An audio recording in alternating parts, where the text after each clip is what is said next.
Breaking at noon, two of the largest healthcare systems in Oregon calling off their plans to merge. We have the latest information on that. Plus, the Portland City Mayor is about to release new budget while the city faces millions in shortfall. How he plans to tackle it, and later.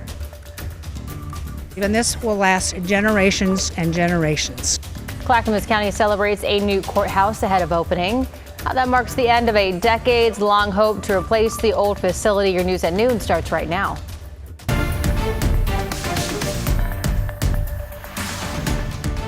Thanks for joining us. I'm China Green. Breaking this afternoon, OHSU and Legacy Health have called off the plans to merge. The two health systems announced their intent to combine in August of 2023. The Portland Business Journal reports one of the original reasons for the merge was that Legacy needed OHSU to regain financial footing, but OHSU also has seen its own share of financial difficulties in the recent months, along with steep federal funding cuts.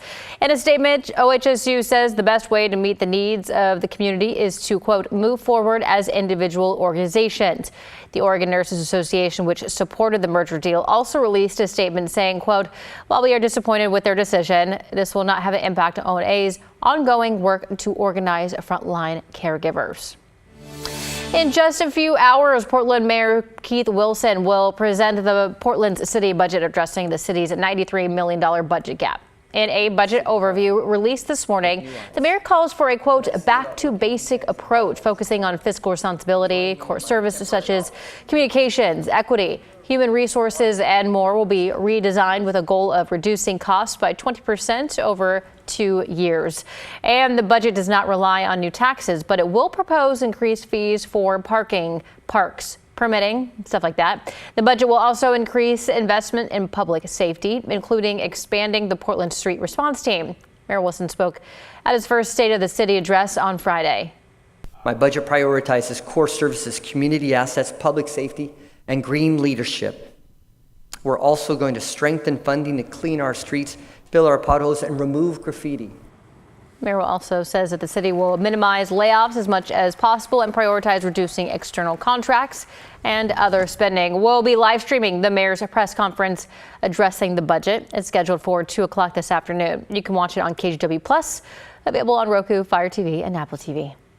To other local headlines. We have new information about a homicide investigation in Vancouver. Officers were called to Southeast French Road just after 4 Saturday morning. They found a man seriously hurt and later died of his injuries. Investigators believe that the suspects located the victim's garage door opener.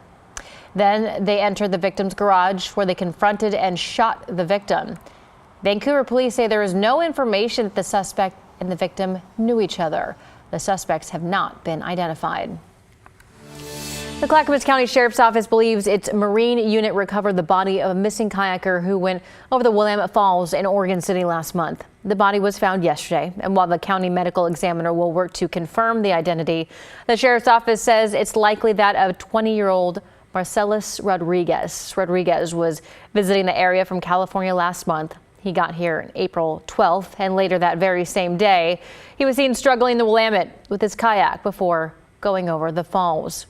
And we also want to let you know about a missing teenager from Milwaukee. The Clackamas County Sheriff's Office says Charlotte Fosgate disappeared from her home in the middle of the night on Friday, along with her cell phone and bus pass.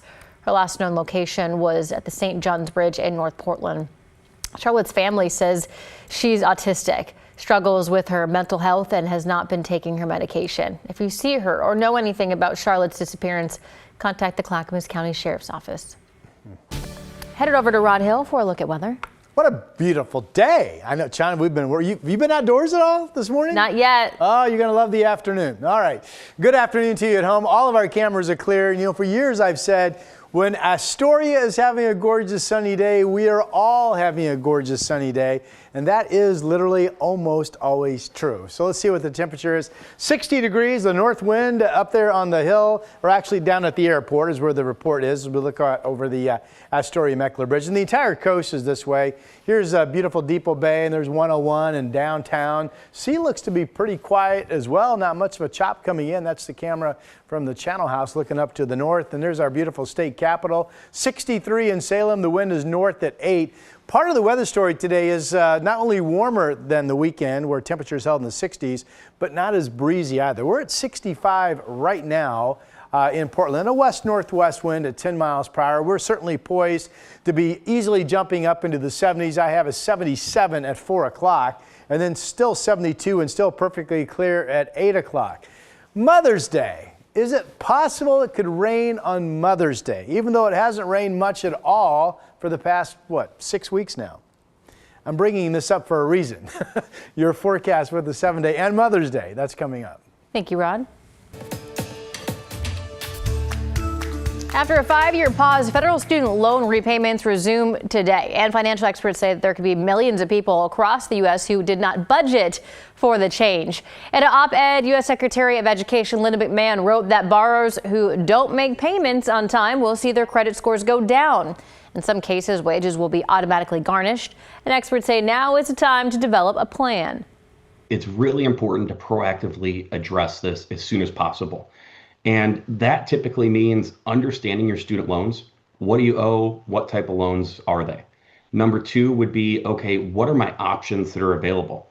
And exploring what it looks like with different income-driven repayment plans. Walsh says people should also check with their student loan servicer or visit studentaid.gov for information on their loans.